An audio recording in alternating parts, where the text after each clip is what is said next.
4 years. That's how long the football world has been waiting for this moment.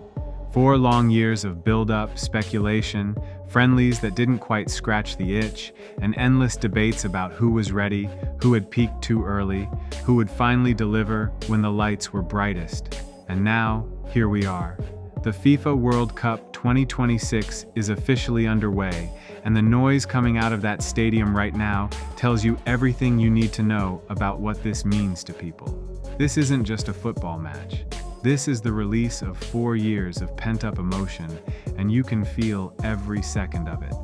Both sets of fans have packed the stands to the rafters, and as the players line up for the national anthems, there's this rare stillness that falls over the crowd. You know that stillness, the kind that happens right before something enormous. France stand tall and proud, shirts crisp, eyes forward, and there's something almost cinematic about it.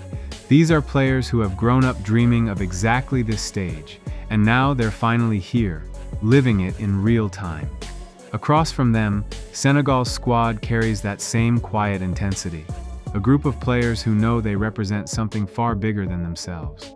When nations stand for their anthems at a World Cup, football becomes the least important thing in the stadium for those 2 minutes. It becomes identity, history, belonging.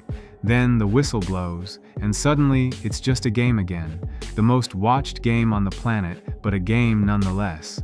France come into this with the pedigree you'd expect from a side packed with some of the most recognizable names in world football. They've been here before.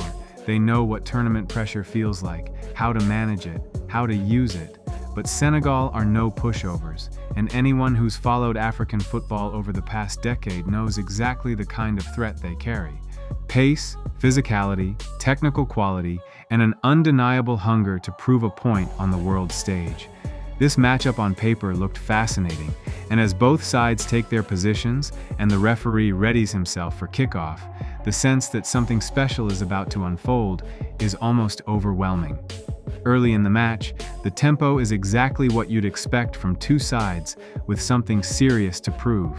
There's a foul given away, nothing too dramatic, but a sign that both teams are pressing hard from the jump, neither willing to give the other an inch of breathing room.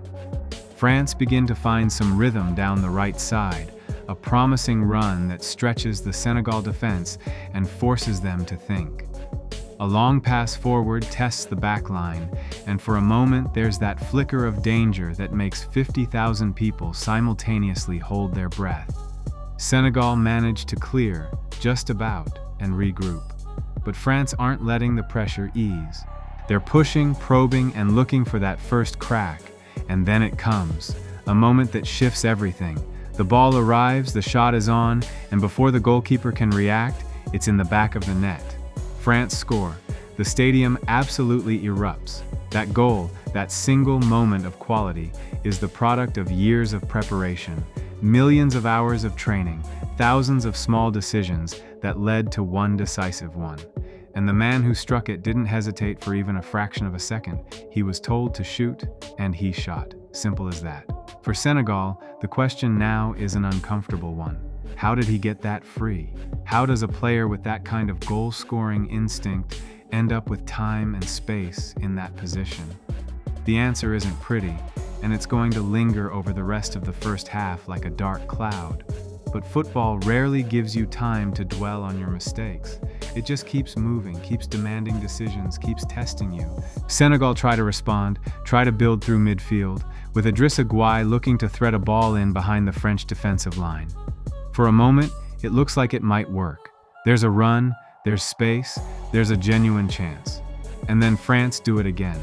The second goal comes almost as a natural extension of their momentum, a striker right in front of goal. No drama, just precision. The shot is almost impossibly clean. 2-0. And with that second goal, the emotional temperature inside that stadium splits completely down the middle. On one side, pure joy. On the other, the sinking feeling that this mountain has just gotten a whole lot steeper to climb. 2 goals changes a match. Everyone in football knows that. 1-0 is still a contest. 2-0 starts to feel like a verdict. Senegal now need to completely restructure their thinking, take risks they hadn't planned on taking, push players forward and leave themselves more exposed at the back. And France, experienced and disciplined as they are, know exactly how to exploit that kind of desperation.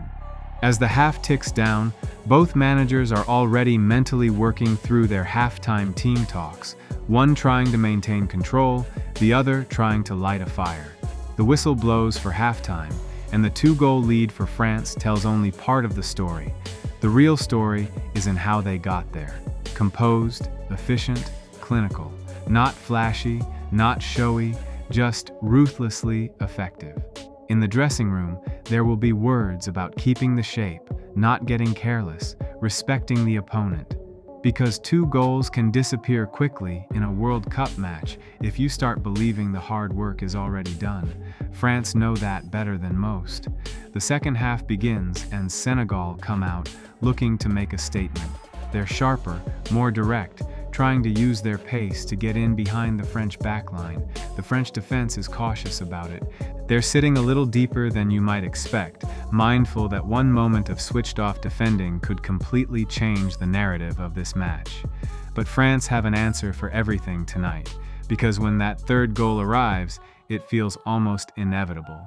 A pass that cuts through the Senegal midfield, a run that's timed to the millisecond, and a finish that is, honestly, just beautiful. 3-0, and that's the match done, really. That's the contest settled. The 3rd goal has this cruel finality to it, and yet there's a generosity in the way it was constructed. The timing of the pass was so precise that a moment later, and there'd have been a flag. But there wasn't. There was just a goal, a roar, and a scoreline that tells you France have turned up to this World Cup meaning business. Substitutions are coming now on both sides. Fresh legs.